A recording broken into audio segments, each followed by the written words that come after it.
पेशावर की भी सूरत हाल हमने देख ली है, कुछ अच्छी सूरत हाल नज़र नहीं आ रही है और लाहौर को तो हम रैंक आउट कर ही रहे हैं टॉप सिटीज़ के अंदर जो कि स्मोक से अफेक्ट हो रही हैं, लेकिन दीगर जो शहर हैं वो भी बड़े मुतासर हो रहे हैं। अशरफ ज़िया साहब, सेल्फ मेडिकेशन जो है वो लोग करते हैं जब भी बीमार होने लगते हैं, तो लोग सबसे पहले हमारे पाकिस्तान में ये कॉन्सेप्ट है कि सेल्फ मेडिकेशन की तरफ आते हैं और अपने तौर पे कोई दवाइयाँ, antibiotics without any knowledge, without any concern जो है वो ले लेते हैं। क्या समझते हैं कि सेल्फ मेडिकेशन स्मोक जैसी सिचुएशन के अंदर जब लोग बीमार हो रहे हैं और इस हद तक बीमार हो रहे हैं, स्पेशली बड़े सेंसिटिव लोग, बच्चे जो हैं, बूढ़े हैं, जो ओवर 60 हैं, ओवर 50 हैं, आजकल को उनकी भी सेहत को हम लोग आइडियलाइज़ नहीं कर सकते हैं, सेल्फ मेडिकेशन को किस तरह से प्रिवेंट आउट किया जा सकता है और किस हद तक प्रिवेंट आउट किया जा सकता है? अगर ये बेनिफिशियल है भी स्मोक जैसी सिचुएशन में, किस हद तक है? जी, सबसे पहले तो मैं ये बताऊं कि सेल्फ मेडिकेशन किसी डिजीज़ में भी फ़ायदा मंद नहीं होती, वो चाहे स्मोक हो चाहे कोविड हो। हमारे यहाँ पे एक अलमिया है कि हमारे over the counter medicine available है जो आपके लिए अच्छी नहीं है। और दूसरा एक सारा हमारे पास जो है एक बहुत बड़ी प्रॉब्लम ये है कि हम पेशेंट जो है ना वो गाइड कर रहे होते हैं। एक एग्जांपल मैं छोटी सी कोट करता हूँ कि अगर आप एज ए पेशेंट चले जाए किसी क्राउड में तो हर बंदा आपको गाइड करेगा जैसे वो बहुत बड़ा फिलासफर है और बहुत बड़ा कोई सीनियर डॉक्टर है। अपने सेल्फ एक्सपीरियंसेस को शेयर करते हैं। यस, अगर आप कहीं पे ये शो करें कि I am a doctor, I am consultant, तो हर बंदा आपको पेशेंट मिलेगा वहाँ पे। ये हमारा एक अलमिया है, एक प्रॉब्लम है। सेल्फ मेडिकेशन से एहतियात करें। इसमें सेल्फ मेडिकेशन डेंजरस हो सकती है बिकॉज स्मोक एक डिफरेंट डिजीज़ है। इसमें आपका एंटीबायोटिक वो रूटीन में जो आप यूज़ करते हैं वो चीज़ नहीं है। जो कंजेशन होती है वो डिफरेंट। अगर आप सेल्फ मेडिकेशन करते हैं जिससे आप प्रॉब्लम रिजॉल्व ना कर सकें, ये डिजीज़ अगर प्रोलॉन्ग होती है तो ये फेफड़ों को परमानेंट डैमेज करती है। जब फेफड़ों को डैमेज करती है तो फिर यही पेशेंट है जिनमें ऑक्सीजन का लेवल कम होता है। ये पेशेंट फिर क्रिटिकल केयर उसमें आ जाते हैं, आईसीयू में, और फिर काफ़ी ज़्यादा प्रॉब्लम होती है इन पेशेंट्स को वहाँ से रिकवर होने में। वो चीज़ जो टेम्परेरी स्टे कर सकती थी वो लॉन्ग लास्टिंग में जी, वो लॉन्ग लास्टिंग हो जाती है और उसके इम्पैक्ट आपके लंग्स पे परमानेंट हो जाते हैं फिर अगर इसको आप प्रॉपर रिजॉल्व ना करें तो। इसलिए इसको एहतियात की जाए कि ये उस स्टेज तक ना ही पहुँचे।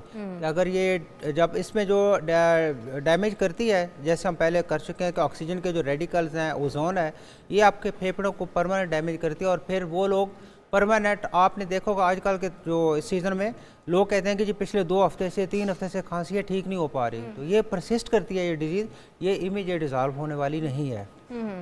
साजिद बशीर साहब, हमारे यहाँ पर स्मोक के लिए अब आर्टिफिशियल रेन को लास्ट ईयर भी हमने इंट्रोड्यूस तो करवा ही दिया था, लेकिन अब उसको मज़ीद आगे बढ़ाने का बात की जा रही है कि इस साल भी हम उसे यूज़ करेंगे ताकि स्मोक की जो जितनी भी हमारे पास सिचुएशन चल रही है उसको काफ़ी हद तक कंट्रोल किया जा सकता है और this is the only option we have right now.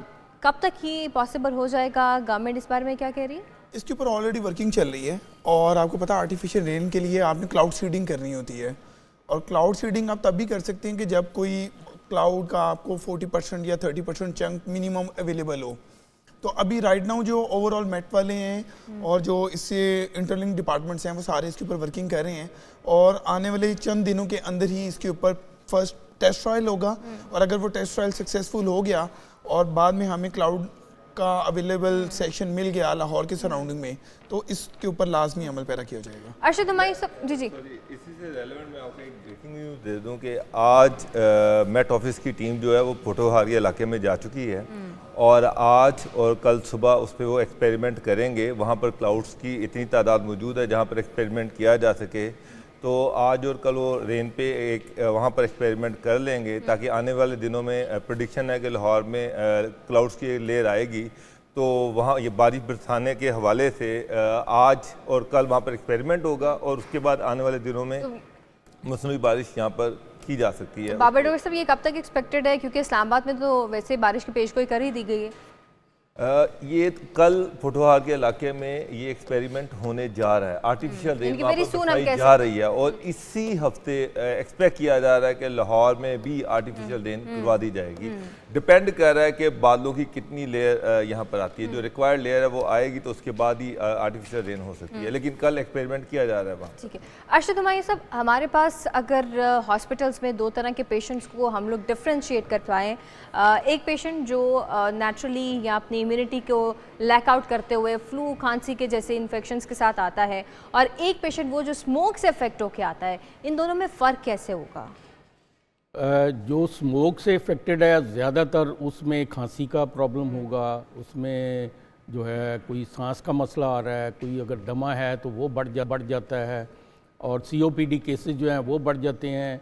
अच्छा, मैंने जैसे पहले बताया ना कि स्मोक के साथ लोगों में डिप्रेशन और एंजाइटी भी बढ़ गई है और आजकल ज़्यादा हो गई है, तो इस तरह हम कह सकते हैं। दूसरा, आम पेशेंट जो डेली आ रहे हैं हमारे पास, वो तो डिफरेंट किस्म के हैं ना, वो तो स्पेशलिस्ट डिजीज़ के रेफरेंस से आते हैं। और कोई न्यूरोलॉजी का केसेस है तो वो न्यूरो सर्जन के, न्यूरो फिजिशियन के पास जाएगा, कोई चेस्ट का है तो उसके पास जाएगा। लेकिन स्मोक के साथ जो पेशेंट है, नॉर्मल पेशेंट जो हैं, नज़ला, ज़ुकाम, खांसी, बुखार और इस तरह के भी बढ़ गए हैं, ठीक है ना। तो इम्यूनिटी जो है वो तो एक अलग चीज, इम्यूनिटी स्मोक से भी कम हो जाती है। जो जब स्मोक आएगी तो ऑलरेडी इम्यूनो कम्प्रोमाइज हम कहते हैं, जिन लोगों की इम्यूनिटी कम होती है। वो कौन कौन से लोग होते हैं? जैसे शुगर के पेशेंट हैं, कैंसर के पेशेंट हैं, एड्स के पेशेंट हैं, हेपेटाइटिस के हैं, ये सारे इम्यूनो कम्प्रोमाइज पेशेंट्स होते हैं। ये वुल्नरेबल होते हैं स्मोक के साथ। अभी देखें ना, स्मोक की प्रिवेंशन जो है हम तो प्रॉपर तरीके से नहीं कर रहे। और दूसरा ये है कि ऐसी बीमारियां जो कि आगे जाके जिनमें इम्यूनिटी कम होती है, उसमें अभी वैक्सीनेशंस हम कर रहे हैं। जैसे निमोनिया की वैक्सीनेशन है, फ्लू की वैक्सीनेशन है जो इस सीज़न में हो जानी चाहिए थी। अगस्त में, सितंबर में फ्लू की वैक्सीन बहुत शॉर्टेज है, उसकी मिलती नहीं है। तो ये हमें हुकूमती सतह पे, और बीइंग मैं क्योंकि पाकिस्तान मेडिकल एसोसिएशन का एंटीकोएगरी का चेयरमैन हूँ, और हमें और आप मीडिया के थ्रू भी लोगों को कम से कम ये अवेयरनेस ज़रूर दें कि प्रिवेंशन ऑफ डिजीज़ हमने कैसे करनी है। फैमिली फिजिशियन का मेजर जो किरदार है वो प्रिवेंशन के ऊपर है। प्रिवेंशन के ऊपर हुकूमत का खर्चा बड़ा कम है, सिक्योरिटी पे बहुत ज़्यादा खर्चा है। आप प्रिवेंशन कम खर्चे के साथ आप चीज़ें जो बचा सकते हैं, ये आप माशाल्लाह, ये जो काम हो रहा है मीडिया के थ्रू हो रहा है, ये भी प्रिवेंशन है। और हमने किस तरीके से अपनी चीज़ों को हल करना है, ये हमारा काम। तमाम चीज़ों को हल करना ज़रूरी है। लाहौर में स्मोक के डेरे हैं और ग्रीन लॉकडाउन की खिलाफ वर्जियाँ भी इस वक्त की जा रही हैं। महकमे माहौलियात की टीमें फील्ड से गायब नजर आती हैं, जबकि ट्रैफिक वार्डन भी सिग्नल पर मौजूद नहीं है। बेहंगम ट्रैफिक जारी है, बड़ी गाड़ियाँ चल रही हैं, मोटरसाइकिल, रिक्शे लॉकडाउन वाले इलाकों में रवां दवा हैं। शहरी मास्क पहनने के लिए भी तैयार नहीं है और ना ही हुकूमत की जानिब से आगाही कैंप लगाए जा रहे हैं। मजीद सूरत हाल जान लेते हैं। राना वहीद हमारे साथ डेविस रोड से मौजूद हैं। राना वहीद, बताएगा ग्रीन लॉकडाउन के बावजूद भी इस पर अमल दरामद करवाना इतना मुश्किल क्यों हो चुका है?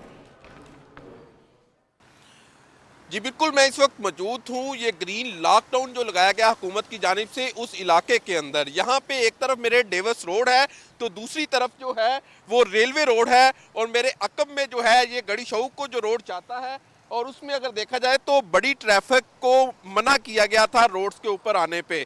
यहाँ पे किसी किस्म की कोई जो है वो हमें पेशरफ्त नज़र नहीं आती। आप देख सकते हैं कि किस तरह जो बड़ी ट्रैफिक है वो भी यहाँ पे रूट्स के ऊपर आ रही हैं। इसी तरह अगर अरसलान मेरा कैमरामैन आपको दिखाए तो ये चिंची रक्षो जो है ये भी यहाँ पे जो है वो मूव कर रहे हैं। और सबसे जो बड़ी बात है यहाँ पे अगर देखा जाए तो आमतौर पे जो शहरी हैं वो मास्क भी वो नहीं पहनते, और जो अपनी मंजिल की जानिब जो है वो रमा दमा नज़र आते हैं। यहाँ पे आप देख सकते हैं कि किस तरह लोग जो हैं वो चलते आ रहे हैं। उनसे बात भी करते हैं कि वो इस बारे में। भाईजान, कहाँ से आ रहे हैं? पाइने गड़ी से आ रहे हैं। भाई आपने मास्क नहीं पहना हुआ। पाइने मास्क अभी पहन लेंगे।